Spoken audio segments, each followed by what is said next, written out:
بسم اللہ الرحمن الرحیم۔ تربوز بیچ کر اپنے قرض اتارنے والا فرعون تخت و تاراج کا مالک کیسے بنا؟ یہ ایک ایسی تلخ حقیقت ہے جس کی جھلک آج بھی ہر سو نظر آتی ہے۔ یہ اس کے ابتدائی ایام تھے، بھوک و لاچاری میں مبتلا زندگی کی بھیک مانگتا پھرتا۔ دنیا میں ہر دور میں فرعون پیدا ہوتے رہے، لیکن جس فرعون کا ذکر ہم کرنے والے ہیں اس کا نام ولید بن موسیٰ بن ریان ہے، جو کہ حضرت موسیٰ علیہ السلام کے دور میں برسر اقتدار تھا۔ یوسف اور موسیٰ علیہ السلام کے درمیان کم و بیش 400 سال کا فرق ہے۔ وقت نے ایسی کایا پلٹی کہ دادا ریان فرعون مصر تھا اور پوتا ولید بن موسیٰ بن ریان مصر کی گلیوں میں تربوز بیچ رہا تھا۔ اس نے قریباً 400 سال کی عمر پائی۔ منقول ہے کہ وہ اصفہانی عطار تھا۔ بھوک و افلاس کا یہ عالم تھا کہ لوگوں سے قرض لے کر گزر بسر کر رہا تھا۔ بالآخر جب قرض غالب آ گیا تو اپنے اصلی مسکن کو چھوڑ کر شام چلا گیا۔ وہاں بھی اسے آسانی نہ ہوئی تو مصر کی جانب نکلا اور وہاں بسیرا کیا۔ مصر میں اس نے دیکھا کہ ایک الگ ہی قسم کا کاروبار ہو رہا ہے۔ لوگ قریبی گاؤں سے صرف 1 درہم میں سالم بوری تربوز خریدتے اور شہر لا کر ایک تربوز 1 درہم کے عوض بیچ دیتے۔ یوں ہر بوری کے عوض اچھا خاصا منافع حاصل کرتے۔ فرعون کے دل میں خیال آیا کہ یہ کاروبار اچھا ہے، اس سے جلد ہی مجھے قرض سے نجات مل جائے گی۔ چنانچہ اس نے یہ کام شروع کیا اور چند ہی دنوں میں اچھا خاصا مال جمع کر لیا۔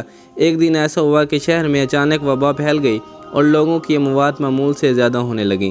پھر اس بدبخت نے سوچا کہ موقع اچھا ہے، لوگ بھی بھولے بھالے ہیں، کیوں نہ میں گورستان جا بیٹھوں اور جو بھی میت دفن کرنے آئیں اس سے یہ کہہ کر تاوان مانگتا ہوں کہ یہاں مردے دفن کرنے کی اجازت نہیں۔ اگر تم لوگ یہاں مردے دفن کرنا چاہتے ہو تو میت کے گھر والے 5 درہم ادا کریں۔ لوگ اسے بادشاہ مصر کا کارندہ سمجھتے ہوئے تاوان ادا کرنے لگے۔ یوں اس کی یہ شیطانی چال کام کر گئی اور دیکھتے ہی دیکھتے اس نے ہزاروں درہم اکٹھے کر لیے۔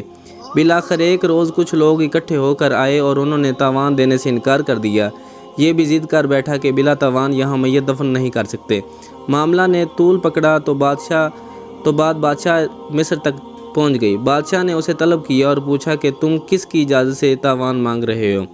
تمہیں کس نے اس کام کے لیے مقرر کیا ہے؟ کہنے لگا مجھے کسی نے مقرر نہیں کیا، بلکہ یہ تو ایک بہانہ تھا کہ میں آپ کی طرف بلایا جاؤں۔ لومڑی کسی مکاری سے کہنے لگا یہ معمولی سا مال میں نے اس ڈھنگ سے جمع کیا ہے، یہ لیجیے آپ کا ہوا، لیکن مجھے اپنی سلطنت کا متولی مقرر کر دیجیے، میں نہایت دیانتداری اور وفاداری سے کام کروں گا۔ کہتے ہیں کہ بادشاہ نے اسے کچھ کام سونپے جن کو اس نے بخوبی ادا کیا، جو بادشاہ کی نظر میں مزید قدر و منزلت کا باعث بنا، یہاں تک کہ اسے متولی بنا دیا گیا۔ اس نے فوج کو منظم کیا، رعیت کا حال ٹھیک کیا اور ان میں کافی عرصہ عدل و انصاف سے کام کرتا رہا، جس کی وجہ سے اہل مصر اس کے گرویدہ ہو گئے۔ اچانک ایسا ہوا کہ ایک دن بادشاہ مصر کا انتقال ہو گیا اور یہ ولید بن موسیٰ بن ریان متفقہ رائے سے بادشاہ مصر یعنی فرعون بن گیا۔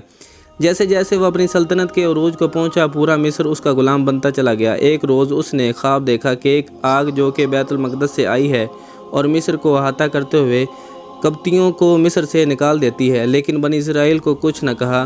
وہ اس خواب سے خوف زدہ ہو گیا۔ ملک کے نامور کاہنوں اور جادوگروں کو بلایا اور تعبیر پوچھنے لگا۔ انہوں نے بتایا کہ بنی اسرائیل میں ایک لڑکا پیدا ہونے والا ہے جو تیرے تخت و تاراج کو برباد کر دے گا۔ اس کے بعد وہ واقعہ پیش آیا جس میں فرعون نے 9 مولود بچوں کو قتل کرنے کا حکم دیا، بلکہ اس نے شہر کی دائیوں کو بلوایا اور حکم دیا کہ جس بھی گھر میں اگر لڑکی پیدا ہو تو چھوڑ دینا اور اگر لڑکا پیدا ہو تو گلا گھونٹ کر مار دینا۔ اس طرح اس مردود نے 12,000 زندہ موجود اور 90,000 9 مولود لڑکے ذبح کروا دیے۔ یہ درندگی دیکھی تو لوگ اکٹھے ہو کر فرعون کے پاس گئے کہ بڑے ویسے مر رہے ہیں اور چھوٹوں کو تو قتل کروایا جا رہا ہے، عنقریب اس سب کا وبال قبطیوں پر آن گرے گا۔ اس کے بعد فرعون نے حکم دیا کہ 1 سال کے بعد 1 سال کے بچے قتل کیے جائیں گے اور 1 سال کے بچے چھوڑ دیے جائیں گے۔ چنانچہ مشیت الہی یہی تھی کہ جس سال بچہ زندہ رہیں گے اسی سال حضرت ہارون علیہ السلام اور جس سال بچے قتل کرواتا اس سال حضرت موسیٰ علیہ السلام کی پیدائش ہوئی۔ مگر اللہ تعالیٰ نے نہ صرف حضرت موسیٰ علیہ السلام کو زندہ بچا لیا بلکہ ان کی پرورش کے لیے فرعون کے گھر ہی بھیج دیا۔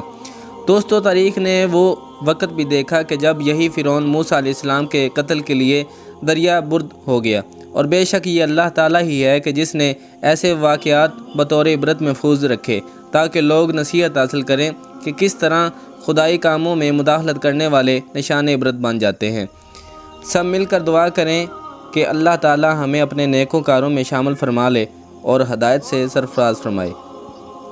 آمین یا رب العالمین۔